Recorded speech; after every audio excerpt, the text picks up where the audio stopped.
Thank you, investors, for joining this special webinar on ESG investing. Without keeping our viewers waiting, let's dive deeper into ESG investing. So over to you, Chirag. Thank you, Ghazal. Thank you, Ronak. Yeah, it's been incredible how fast this place has grown. So if you see managers with over 12.9 trillion just had a big investment call, they are moving their investments into ESG in a big way. And I think that this trend that we are seeing towards ESG investing is only going to grow from here. It just started, though it's not new. All this started in 2006, and I think much before that, called by different names. But this theme, I think, is here to stay. It's only going to grow from here. Let us see what kind of trends we are seeing unfolding on that side. Does it have merit to look at this space? And what is in it for investors? So I think that this could be the fastest growing investment opportunity that we're seeing globally. And this kind of global trends are usually more persisting because it has a buy-in from everyone across the globe, right? So let's see a few trends on that. If you see right from 2006, when UN adopted the principles of responsible investing, it's only kept growing from there. And it's not only growing in AUM, which has grown significantly larger, even the number of adopters have grown significantly. So today there are more than 3,000 institutional investors who have signed up for ESG investing, or what is called as responsible investing or sustainable investing. It all nearly means the same. And look at the asset growth. It was very low, less than $5 trillion when it started. Today, it is more than $100 trillion in total. And over the last 2-3 years, it's kind of gone significantly higher. So I think this trend is only getting started. It's only getting warmed up. I think more and more people will join the list of being a signatory, or at least adopting these principles in their own way. And also this AUM that we are seeing grow from less than $5 trillion to more than $100 trillion is only going to increase. So if you see from 2019 to 2020, it's been a big jump again that we have seen at a very high base. So who are these investors who are getting into it? And these are the biggest of investment fund houses that we have seen across the globe. Be it mutual funds, be it fund managers, be it pension funds, be it sovereign wealth funds, everyone is saying that this our investments has to move incrementally towards ESG investing, right? If you see the likes of BlackRock, the CalSTRS, the California pension funds, which we known as CalSTRS, they are also moving into this. Norges Bank, T. Rowe, Children's Fund, Swedish pensions, all are moving towards ESG and adopting ESG and embracing ESG in a very big way. And if you see the total size of these institutions are significantly large, they total up to $110 trillion. But if you see individually also, they are into billions and trillions dollars each fund house. And given that they are just adopting ESG, this space, which is about 25 to 30 trillion dollar now, is only going to increase in leaps and bounds going forward. So these institutions and more will incrementally move towards ESG investing. The 3,100 signatories that are there today will easily add more thousands investors every year, I guess. So this space is bound to grow from here on. Let us see what makes these fund managers so bullish on ESG. What are they thinking about ESG? So if you see ABP, which is a Netherlands-based investment fund, they are saying that it helps to improve the risk-adjusted financial return. So they are not looking only at the risk, but they are also saying it helps in augmenting the return, right? We have Norges Bank of Norway, the sovereign wealth fund of Norway. What they're saying is it promotes a long-term economic performance and reduce the risk. So it helps in, again, reiterating the same point that we saw in the previous slide, that it helps in adding to the long-term performance of their investment. At the same time, reduce the financial risk that are associated with bad economic and social practices. We also have AP2, which is a Swedish pension.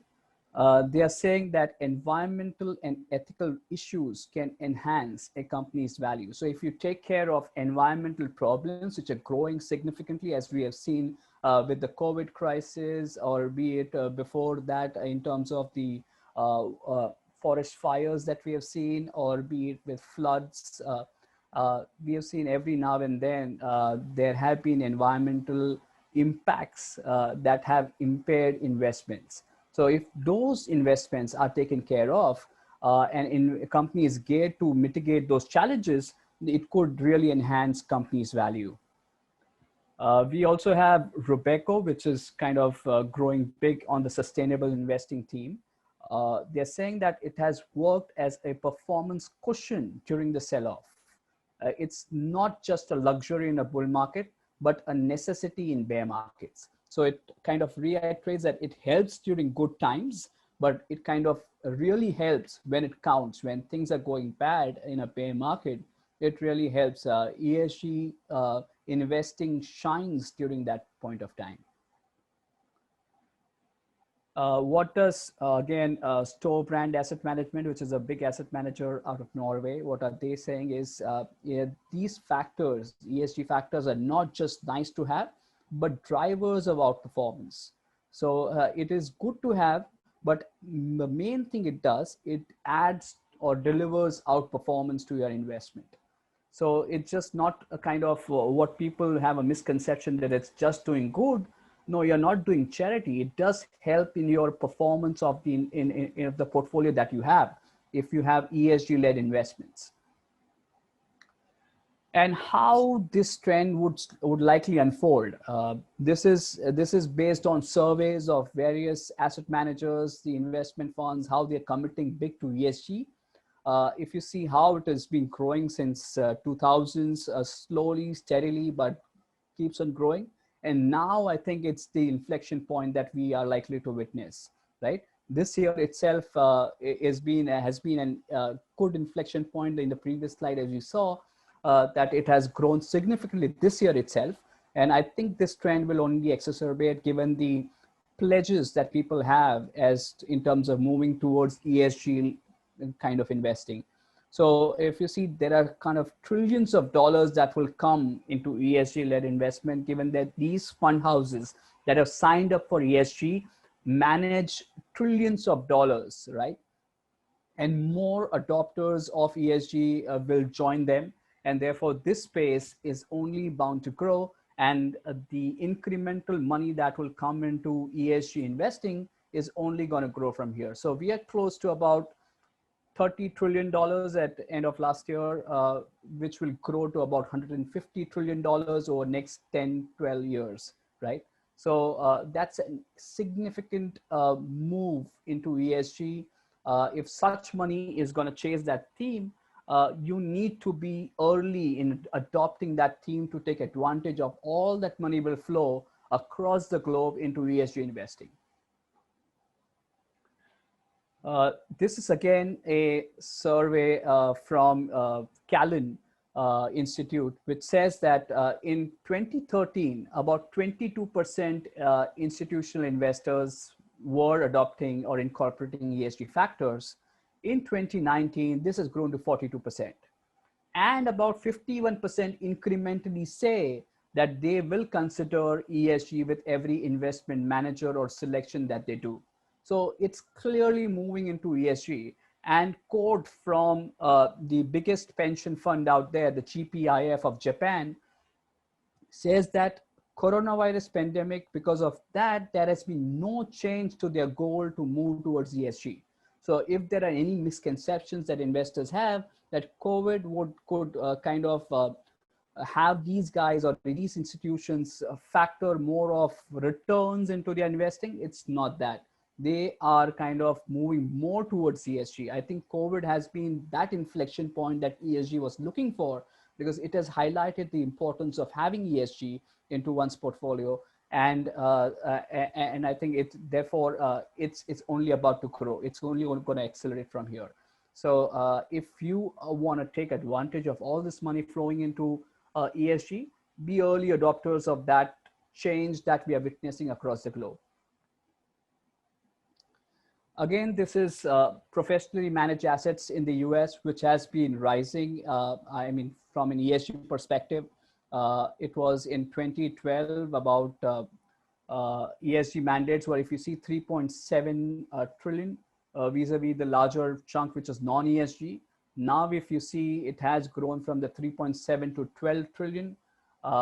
And if you see going forward, as more and more investors are looking to embrace ESG, it's going to become from 12 trillion to 34.5 trillion. This is given by Deloitte, a survey done by them, incorporating what investors are saying in terms of adopting ESG. And this is how it looks, from 12 trillion to 34.5 trillion. So that pie is going to grow significantly. If you see, it's going to be half and half by 25.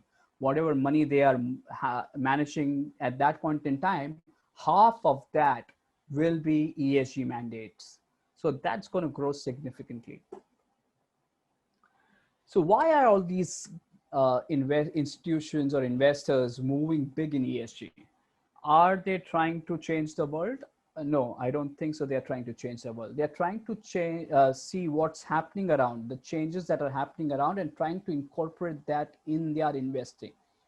So one big reason I think they are moving towards this, because there is enough evidence that suggests that ESG works. ESG delivers good returns.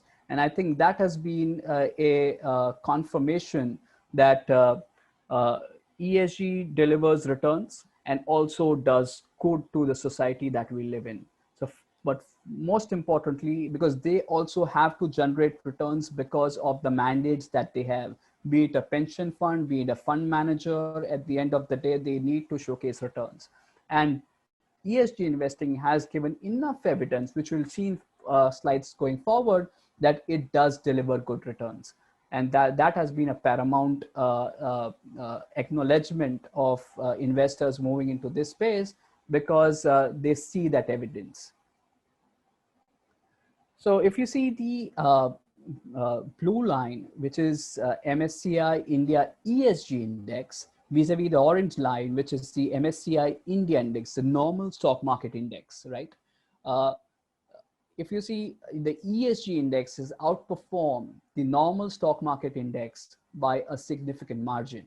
If both started at 100 in 2007, the normal stock market index is at 118, whereas the ESG index is at 207. That's a significant outperformance, right? And more so, if you see on the table on the right-hand side, it does tell you that years when stock markets fell significantly, like 2008, 2011, or be it 2018, ESG funds, ESG index fell lesser than the normal stock market index. So it not only does outperform over the long run, and that outperformance is widened. It's not just one period of outperformance where that kind of dominates, but if you see, that gap has been widening significantly over a period of time. So that really tells you that ESG does outperform, and it protects downsides when it counts. So whenever there is a bear market, they kind of fell lesser. Similar evidence we see in Nifty indices. The blue line is the Nifty 100 ESG index. Out of the Nifty 100 index, you take good ESG companies and you make an index out of it, vis-a-vis the orange line, which is the normal Nifty 100 index, right? So if you see, even here, the Nifty 100 ESG index has outperformed the Nifty 100 TRI index.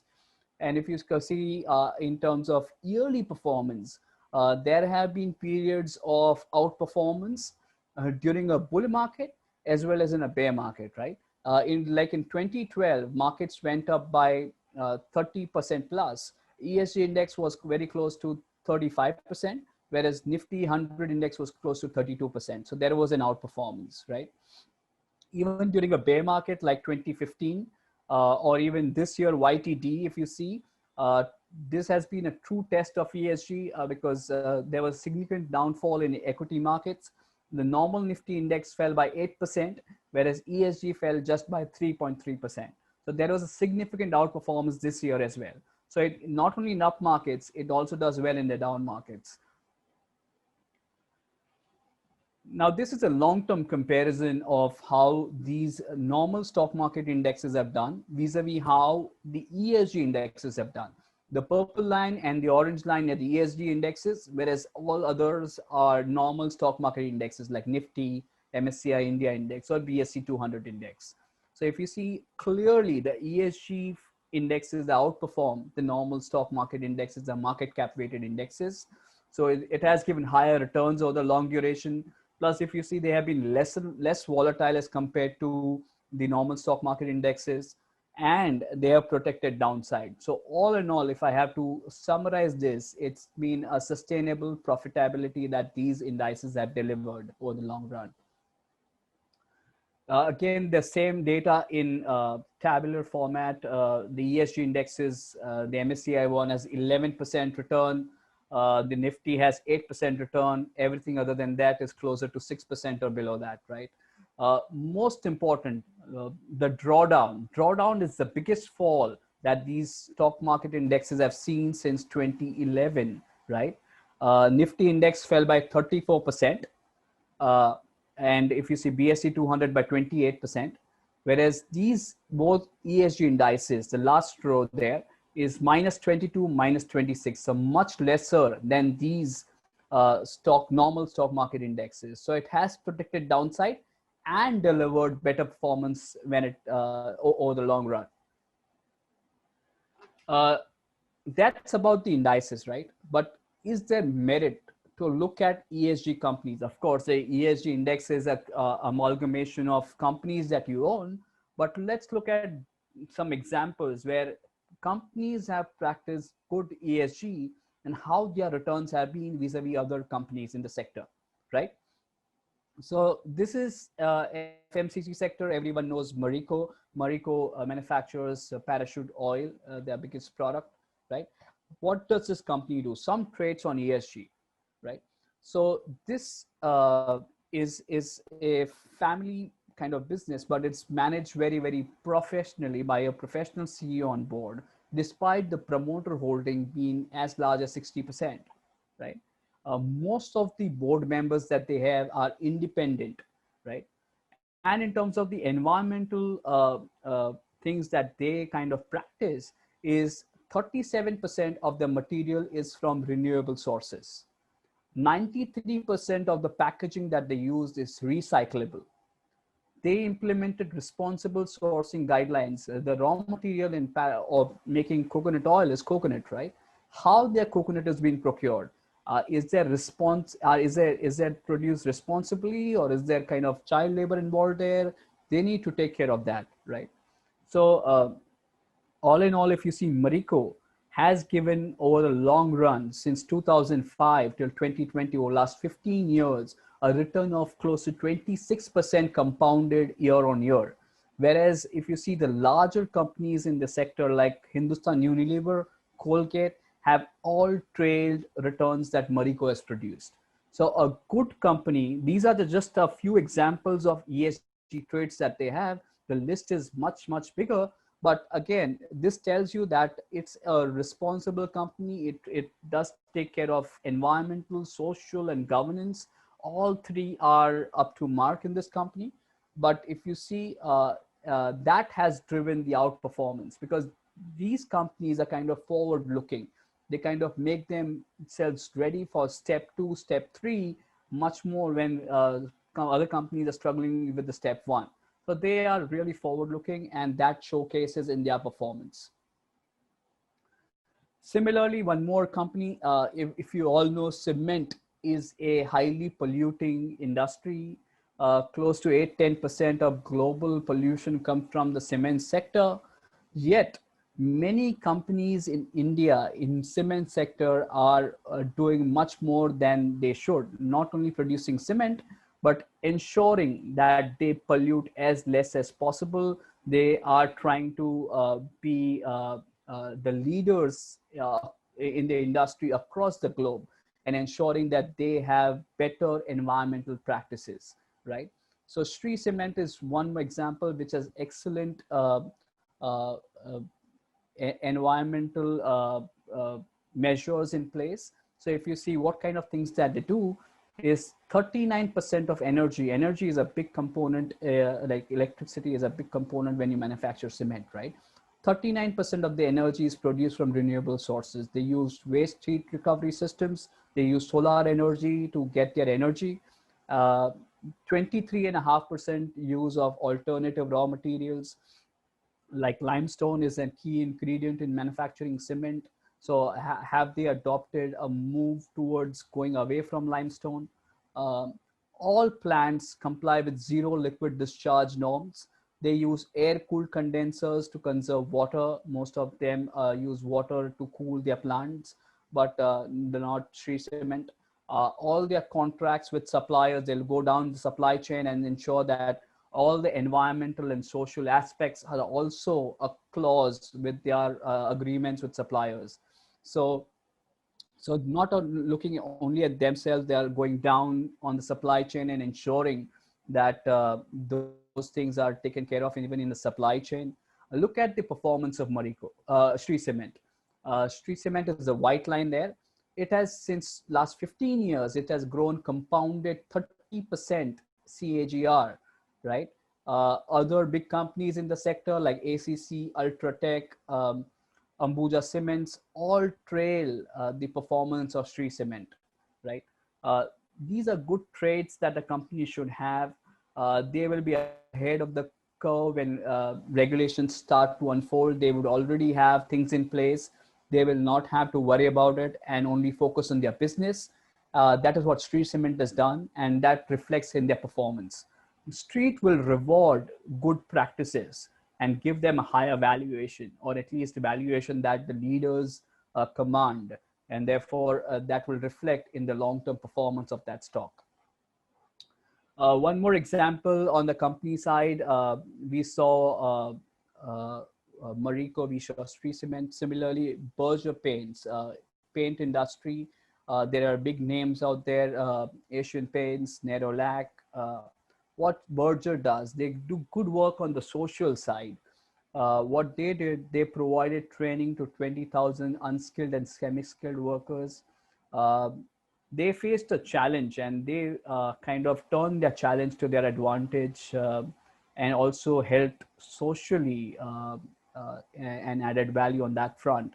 What happened was, in rural areas, it was difficult for anyone to paint a house, because they were worried, because women were alone at home and they were uncomfortable when they were out at work. Other men come and paint their homes, so they were really uncomfortable there. So what Berger Paints did, they imparted training to women, have women go to these houses in rural areas and undertake the painting job. So people didn't kind of have issues with that practice, and what that did is they increased their business. They increased income for these women because they got them jobs, and high-paying jobs. Usually, women would get around 4,000-5,000 rupees a month uh, to do work. Because of this high-quality work, they could get 14 to 18,000 rupees. So that helped socially as well. And from a governance perspective, this company is managed by a professional CEO, despite the promoter holding be as high as 75%. So still a good governance practice. And they use environmentally friendly products. So they are good at social cause, they are good at governance, they are good at environment. So Street will reward this kind of companies. And look at the performance of Berger Paints. Since 2008 till 2020, or last 12 years, the company has grown 35% compounded year on year. People talk about Asian Paints, how it has been a multi-bagger. But if you look at the performance of Asian Paints, it's 26% compounded over last 12 years, whereas Berger is 35% compounded.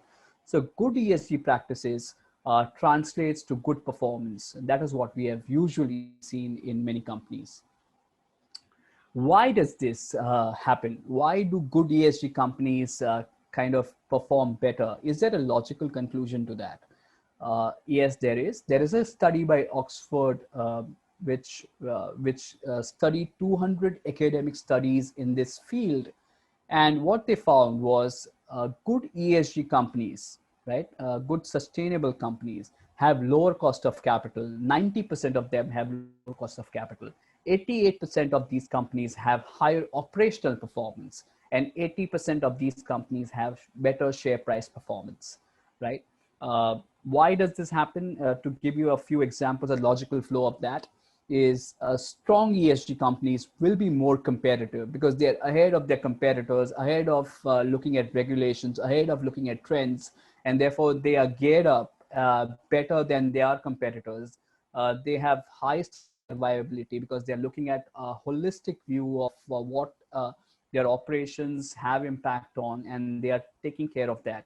So given that they are more competitive, there will be a higher profitability and therefore higher dividends. They have better risk management practices. They have lower tail risk. So whenever markets fall, these kind of companies stand out because these are quality businesses at the end of the day. And these have given that they have lower risk, they have lower cost of capital, which translates into higher valuation, right? So it all looks logical that good companies at the end we know are rewarded by the street, and these traits are something that help these companies perform better than their competitors or than other companies in the sector. So if you see from a ESG, we saw indices, we saw companies. Now let's look at real world example of our fund, how our fund has done in a real world. We have completed more than a year time frame now. We launched in July last year. So how has our fund done vis-a-vis other indices, right? We saw in last 1 year has been a really an year of events. We have gone through various phases of market. First, it was an up move, then we saw a significant down move, and then again a rebound. How has our fund done in that time frame, right? So our fund has given a 3.5% return vis-a-vis an ESG indices, the Nifty ESG index, which is around 2.7. So we outperform them. Whereas BSC Sensex 30 TRI, Total Return Index, is minus 1.5. So broad market is negative. Whereas if you see our performance over last 1 year has been significantly better than that. Over last 1 year or since the inception of the fund, we have given close to 5.6% return. ESG index TRI has 6.6% return, and BSC 30 TRI has 1.47% return. So we outperformed the broad index, slightly underperformed the ESG index. So in your real world, the ESG indexes or ESG fund has outperformed the broad market indices like Sensex TRI. So what is ESG? Let's look at something. We saw some examples of companies, but what does really ESG entail? What are the things that ESG looks at?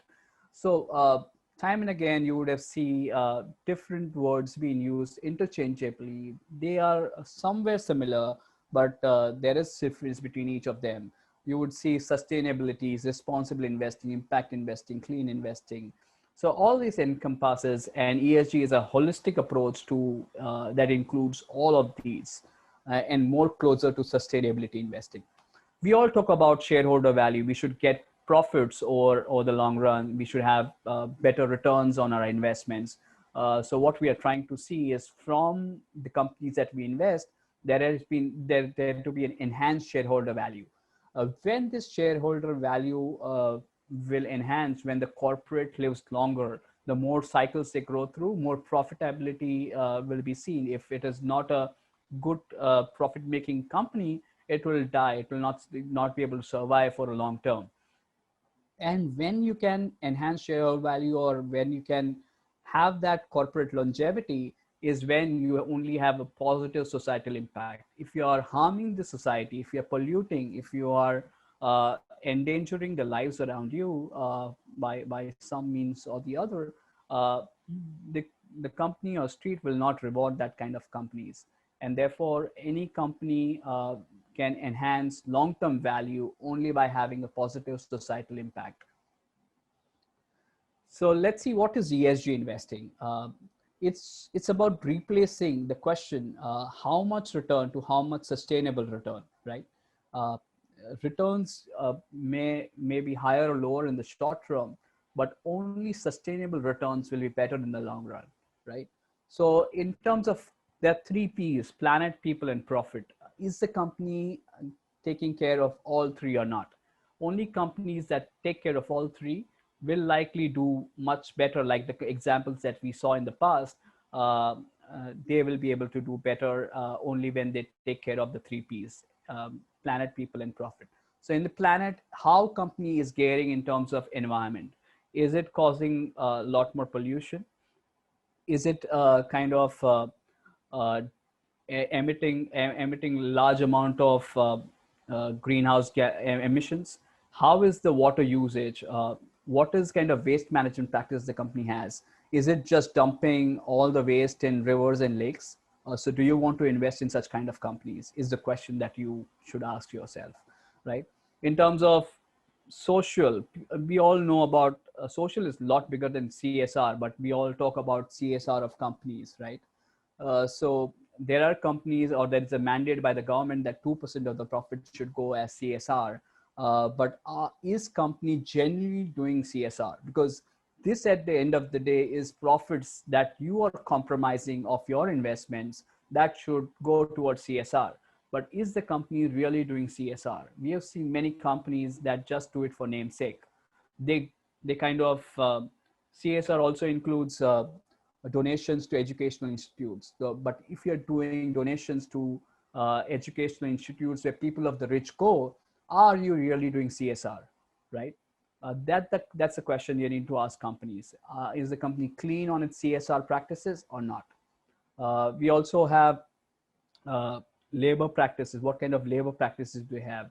Uh, Privacy and data security has become very, very important. How is the company complying with that?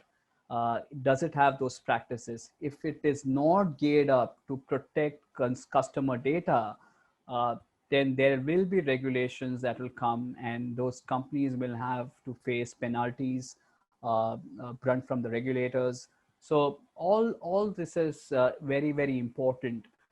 From a governance perspective, governance has always been important across the globe, and more in the Indian context. We have seen there is a requirement for board independence, but if the board members are handpicked by the promoters, who are his friends, families, uh, relatives, then is that board really independent? That's a question. There are always questions on executive compensation. The CEO salary or the promoter salary is multiple times than what it should have been as compared to the average wages. Is that company going to prosper? We have seen minority shareholder not treated fairly. Promoters get X and minority gets X minus Y. Is that fair?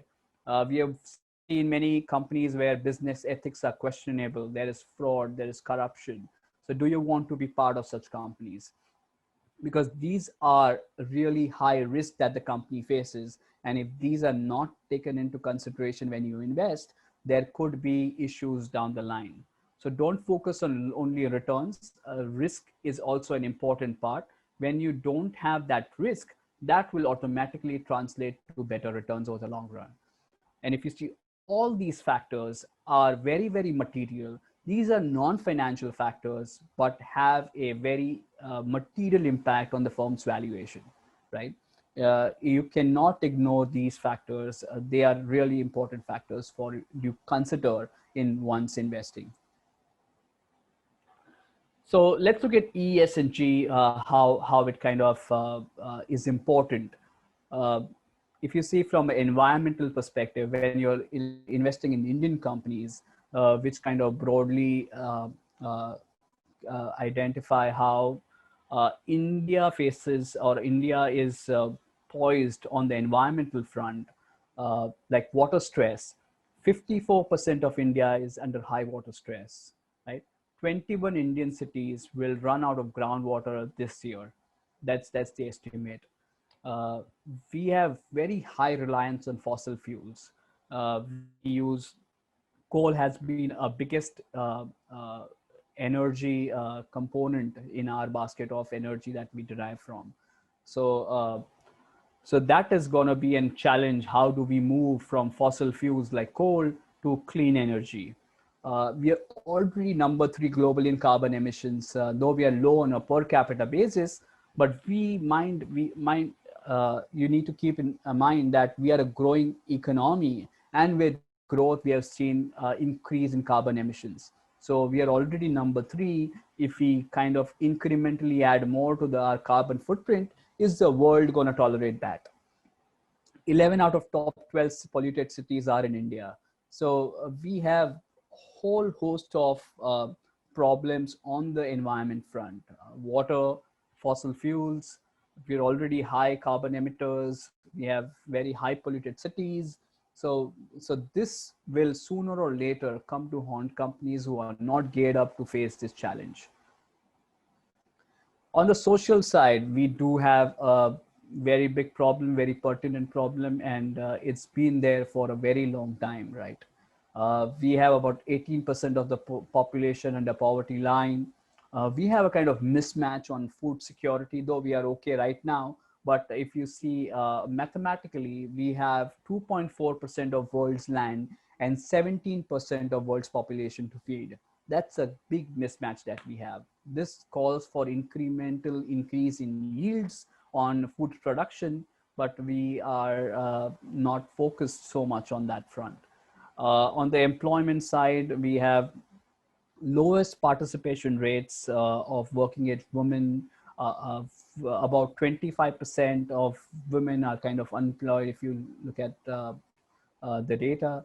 Uh, Still, we have a literacy problem. More than about 50% of people are still illiterate. Basic hygiene, we are just moving towards some basic hygiene. If you see Mr. Modi's Prime Minister's toilet program, it just kind of moving towards providing basic hygiene to people in rural areas.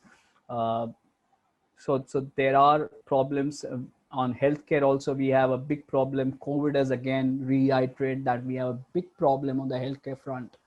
50% of villagers have no access to healthcare services. So that is a big problem that we face even in urban areas. If you see, there was a big mismatch in terms of the number of people requiring medical assistance and kind of number of hospital beds that we had. So we are really poor on that side. So it's kind of, we are focused on economic growth, wealth, profits, but you need to understand that society and all these material things of economic growth, wealth, profits are all sailing in the same boat.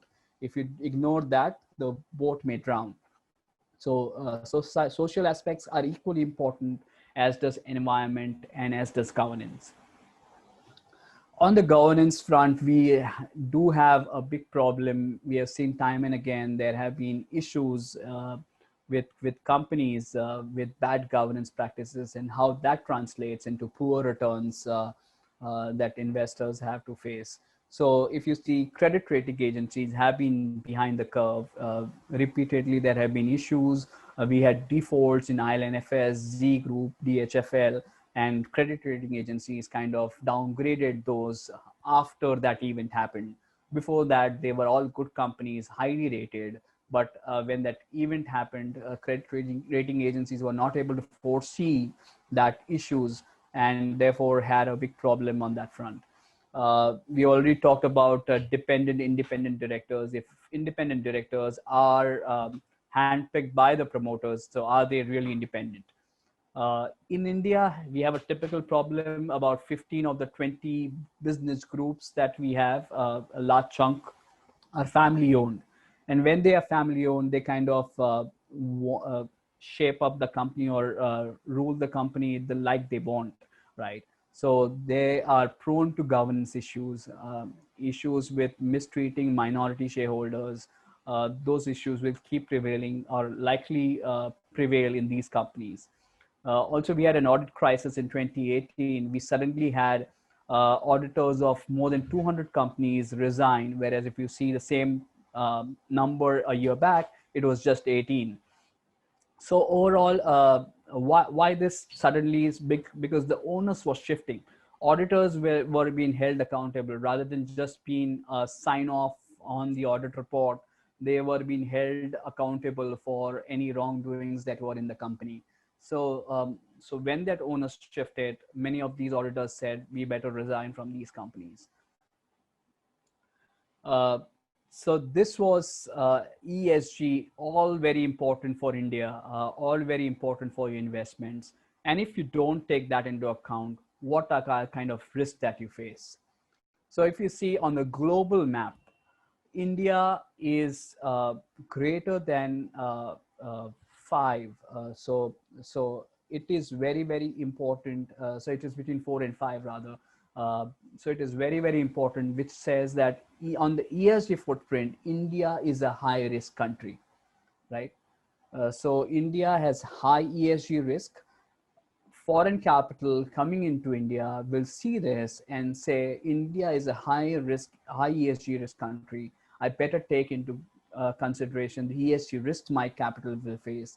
So this capital is likely to be moving towards better managed, well-governed, ESG compliant companies. This is again a similar assessment by GMO, which says that if you see India compared to the emerging market counterparts, India is a high ESG risk country in all three parameters. There's more than neutral risk. So investors looking at this data will say that I will ensure that I am not taking this ESG risk. When they come to India, they're already taking a risk, though there is growth, but there is equally and high risk associated with it. And they don't want to add the ESG risk along with it, given that they are gearing towards more ESG investment. More and more capital is any which way is likely to flow into ESG led investments. And there is more to it. Not only these investors looking at India as a high ESG risk country, but if you have not incorporated ESG risk in your investment, there is likely to be bigger losses in those companies. For example, J&K Bank, there were investigations against the former chairman on loans offered to people recommended by politicians, diverting funds from the bank's CSR initiative. So these were typically governance and social problems, right? When these were unearthed, the stock fell by 20% in one day. Sun Pharma, we all know there were whistleblower allegations on the financial irregularities in the company, a big governance question mark, and therefore the stock fell by about 26% in 2 months. Manperson Beverages, a well-known case. Deloitte resigned as the statutory auditor, saying in a letter to the board that the company does not provide it with significant information to make various disclosures, right? Again, a governance problem. Stock fell by 40% in 2 days. Vedanta, again, a good example on environmental front. Government rejected Vedanta's bauxite mining plans because it was kind of adding to pollution in that region. The stock fell by about 66% in 2 years, right? After that news was broken out. So we all know these various governance, environmental, social issues. The biggest issue that we saw in Jan 2009 was the Satyam. Satyam was a big part of the index. And the chairman, Mr. Raju, confessed of accounting fraud to the tune of 7,000 crores, and stock fell by 78% in one day. So these losses of non-adhering to governance, social, environmental issues are very real that you get as an investor. So everything looks good until this kind of thing happens. And when it happens, the stock market reacts and reacts very strongly. So we have seen various big losses that companies with bad ESG face. So you need not only from good returns perspective, but also mitigating these risk perspective, you need to incorporate ESG into your investing. So what is our idea at Quantum of delivering this ESG long-term value to you? So when we analyze companies in ESG, we are guided by materiality of issues. How material this would be, what is the impact of what the company is doing on ESG practices of the company. So if it is non-material, we may live with it. But if it is material, it has a bigger impact, then we will not permit. So materiality concept is very, very important. For example, for a IT company, environment may not be such a big problem, but for a manufacturing unit, environment, because of the pollution that the factories emit, is going to be a big problem. So you need to see how material the E, S, or G is to that company, and therefore analyze that.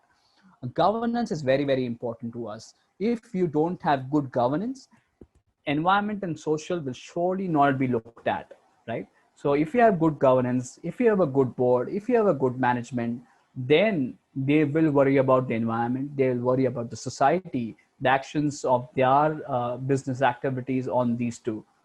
So governance is very, very important when we analyze things. We focus on areas such as capital allocation, decisions by the company, board compositions, quality of disclosures, how the minority shareholders are treated. We all, as investors, are minority shareholders, and how the company treats us is very, very important, whether to be investor in that company or not.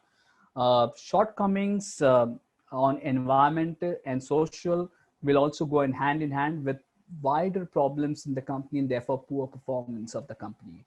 What we are essentially trying to do is trying to identify long-term stewards of capital so that we invest in a company, a good company, and it delivers over the long run. Something that not only takes care of adding value to shareholders, but also looks at the environment, society, and has great governance.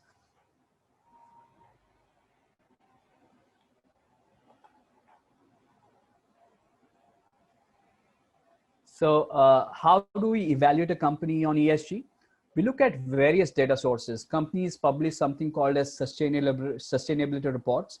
SEBI has mandated top 1,000 companies to release something called as business responsibility report, or BRR. There is a sustainability account board that gives us various guidance in terms of the materiality of factors to a company. There are pollution board filings by the company. There are industry association reports. There are news reports. We also look at NGO reports because NGO kind of highlight a problem with the company. So we look at those reports. We look at management interactions. We go and meet the managements. We do a 360-degree check on the company. We try to meet the vendors, the suppliers, the customers, the employees, try to get feedback from everyone and try to analyze the company on a holistic basis. So disclosures get a 30% weight, and we analyze each of the disclosure qualitatively, which is a 70% weight.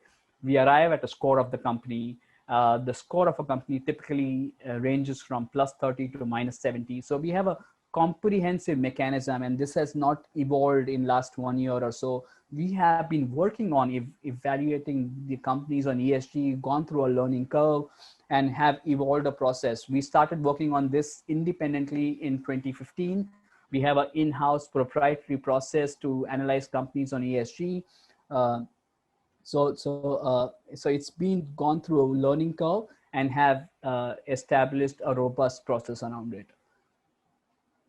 So how we build a portfolio is we look at an addressable universe of any company that trades more than $1 million per day. Company is very, very liquid.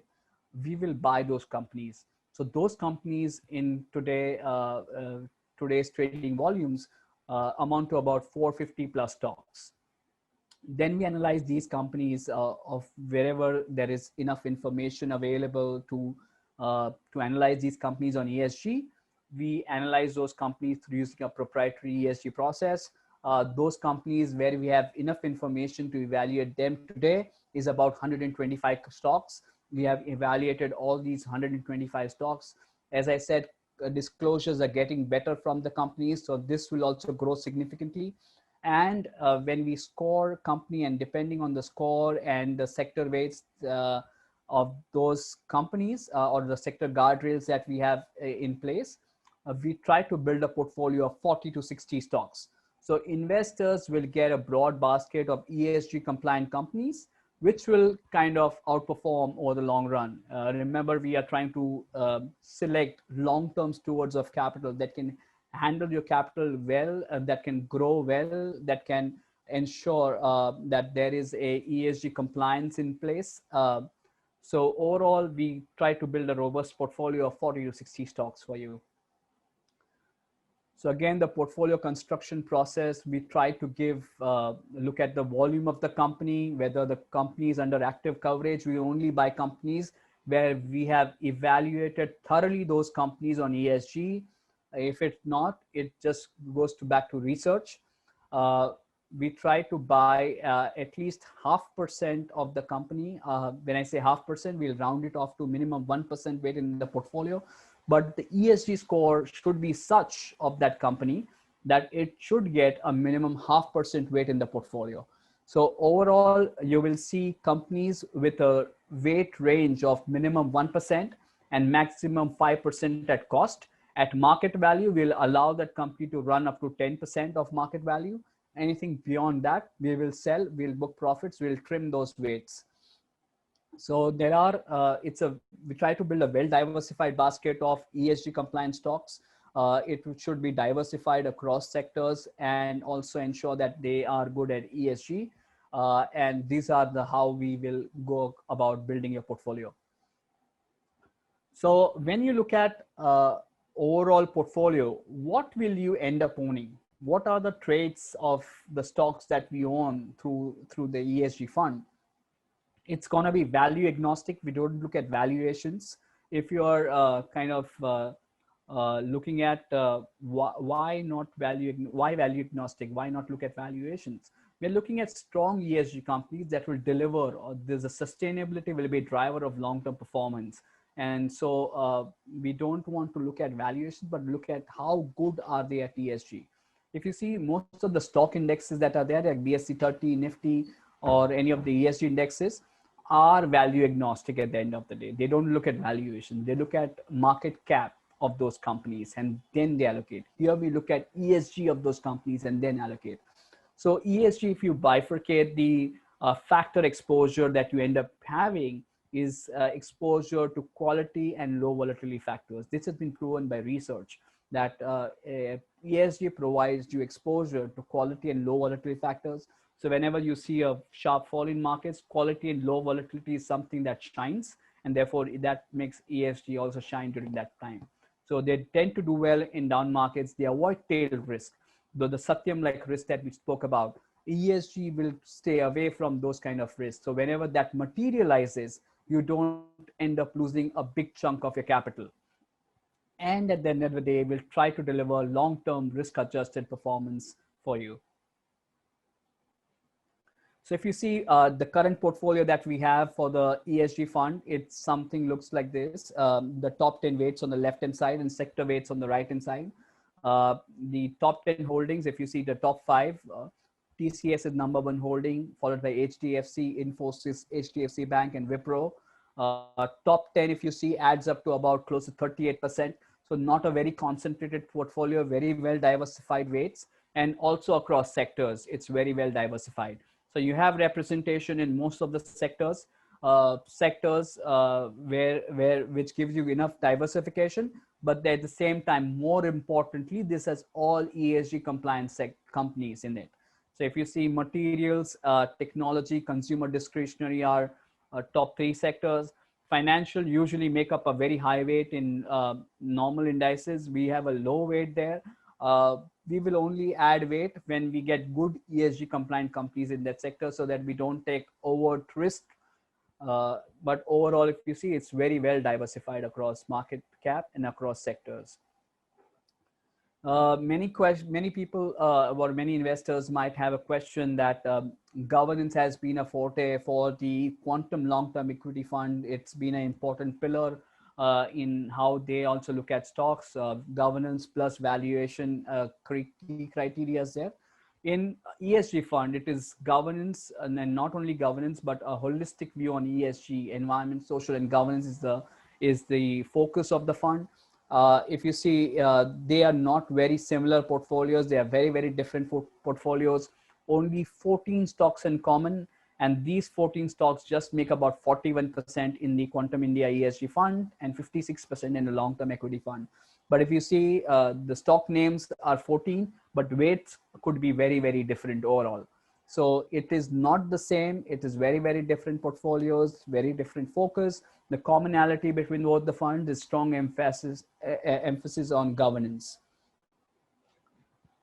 So overall, what are we trying to do is, when you as an investor, you have a belief system, a value system, it's time now to vote with your wallet for the beliefs and for the values that you stand for. So if you think your value system aligns with clean and environmental friendly businesses, investing in those companies, businesses that contribute to our society, businesses that have a fair and transparent practices, businesses that are responsible, and where sustainability is the driver of long-term returns, then make Quantum India ESG Fund a core part of your portfolio. So overall, how does ESG fund fit in your portfolio overall is, if you have 100 rupees in equities, I think you should have about 60 rupees in a well diversified bouquet of equity funds, which is Quantum Equity Fund of Funds. So have about 60 rupees in there, 20 rupees to Quantum India ESG Equity Fund, and 20 in the Quantum Long-Term Equity Value Fund. So if you have exposure to these three, your equity allocation is complete. You don't have to look at any other fund. These three take care of entire equity investments for you. Thank you so much for being patient listeners. I hope I have added some value to you. With that, over to you, Ghazal. Thank you, Chirag. You definitely have. The presentation was very comprehensive, and your insights on ESG were really helpful. So we have a few questions for you now. So can we get started with those? Yeah, sure. So firstly, Chirag, why the sudden interest in ESG funds? Do you think there is an investment rationale, or is it just a passing fad? So I think it has very strong investment rationale, and this is not something new. This has been evolving, I think, since 1997. And if you see, it has really picked up with UN adopting principles of responsible investing in 2006. So over time, investors have seen the merit of having or investing in strong ESG companies. Like we saw those indices, right? Those indices have delivered significantly high outperformance for investors to not look at ESG, right? If you don't look at ESG, you miss out on returns, you have higher risk. And so evaluating overall in a holistic manner, you get better returns with lower risk in ESG. So there is compelling evidence out there. And that is why incrementally you have seen that people think that investors think that this is something that you cannot afford to not look at, right? You have to incorporate ESG factors. And somewhere at the end of the day, there is also a fiduciary duty when you invest. You don't want to invest in companies that are highly polluting. So at some places it is being driven by a mandate, but more broadly, if you see, it is driven by high outperformance of ESG investing or associated with ESG investing. So I think it is not a passing fad. It is here to stay because the compelling evidence just kind of adds every year that ESG investing does make a difference in terms of the outperformance that it could produce. And so investors gearing up for it. Very well. So can you tell us about Quantum's evolution and journey into the world of ESG investing?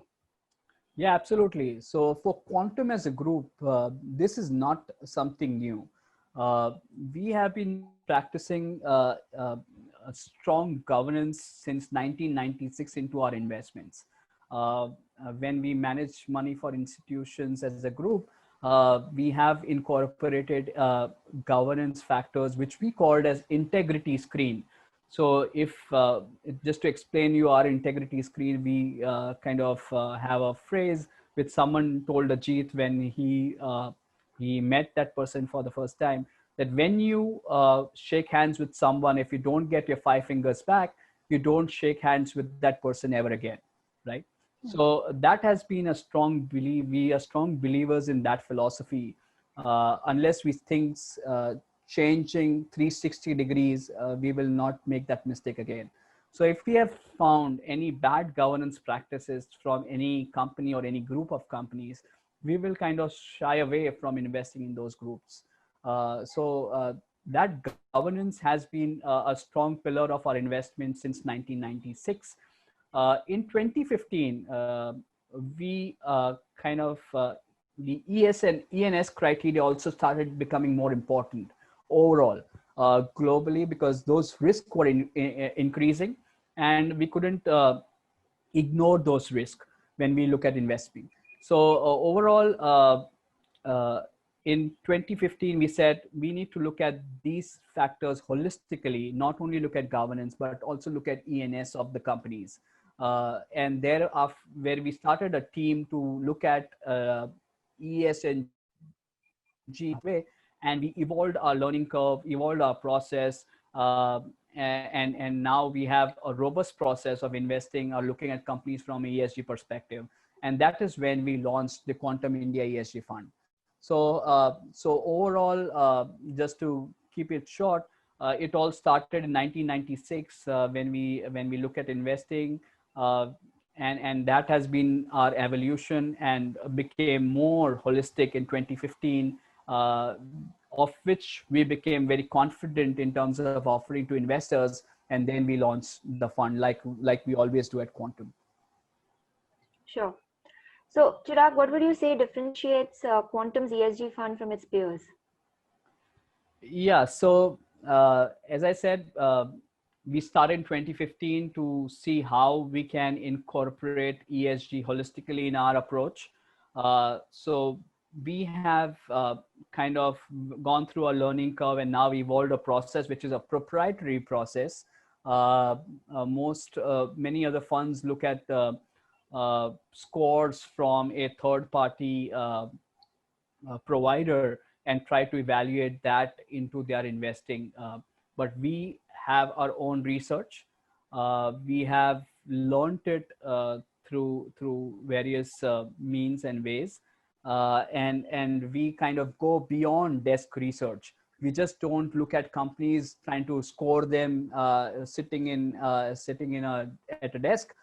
We go out, do a number of checks. We look at NGOs, meet NGOs. We look at a 360-degree feedback from all the stakeholders. We try to meet customers, suppliers, vendors, and try to evaluate that company holistically. So it's not just desk research; it's proprietary research that we have, and that goes beyond looking at just numbers of that company, and try to evaluate qualitatively that how that company stands on ESG. So it's just not a tick the box kind of approach that we have. We have a very thorough and rigorous process of evaluating companies at ESG. And I think that is a big differentiator on what we bring to the table as compared to many others. All right. So, Chirag, could you highlight some India-specific ESG risks which would make ESG investing even more relevant for Indian investors? Absolutely. The like I said, governance has always been a big problem for India, but incrementally ENS has also been. For example, on the environmental side, I think there are very big challenges for India. India is a growing country, and a byproduct of growth is usually pollution, usually high emissions. So I don't think the world is here to tolerate high emissions from India. They understand India has to grow, but that is not something that will be tolerated by the world, because the way India grows, it will incrementally add to world's pollution, right? If India grows by like what China did, like what world did, I mean, looking at the world averages, or maybe like US did, India will add somewhere between 12 to 35% incrementally to world's pollution, given that others' pollution or emissions remain the same. So India alone has a high potential to add to world's emission, which will not be tolerated. if that has not been tolerated, India will be under pressure to commit to various environmental goals. As India commits, there'll be pressure on companies to ensure that India complies to whatever pledges it makes, right? So if companies are not geared up to kind of grow without being big polluters, that's going to be a problem for that company. They could face penalties, they could face brunt from the regulators or the government, and therefore a good ESG company will always foresee these problems and try to ensure that they are well ahead of what the regulatory requirements will be. India has big problems on environmental, social, and companies will have to gear up themselves. So if they are not, there will be big risk to those companies. Sure. And lastly, Chirag, what are the chances that ESG investing would mean that investors will have to compromise on returns? That absolutely is a myth. Like the statement here says, you shouldn't have to pick between the two, right? There is a big misconception that if you try to do good, you will have to compromise on the other hand. That could be true in very short-term time frames that you're looking at, but over the long run, it always be gonna be a winner.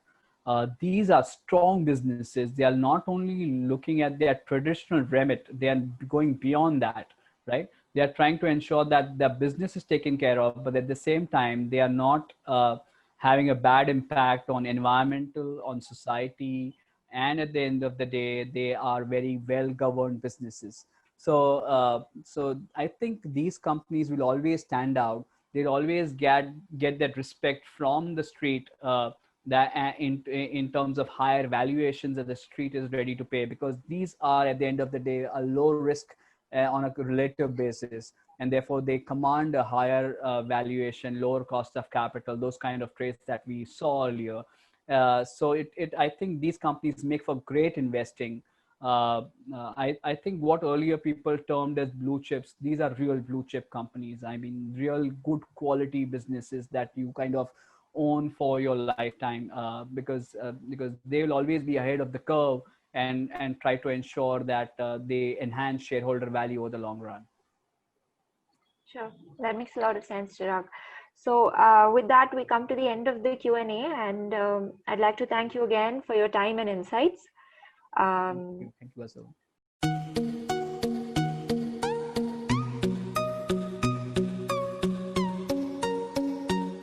Mutual fund investments are subject to market risks. Read all scheme-related documents carefully.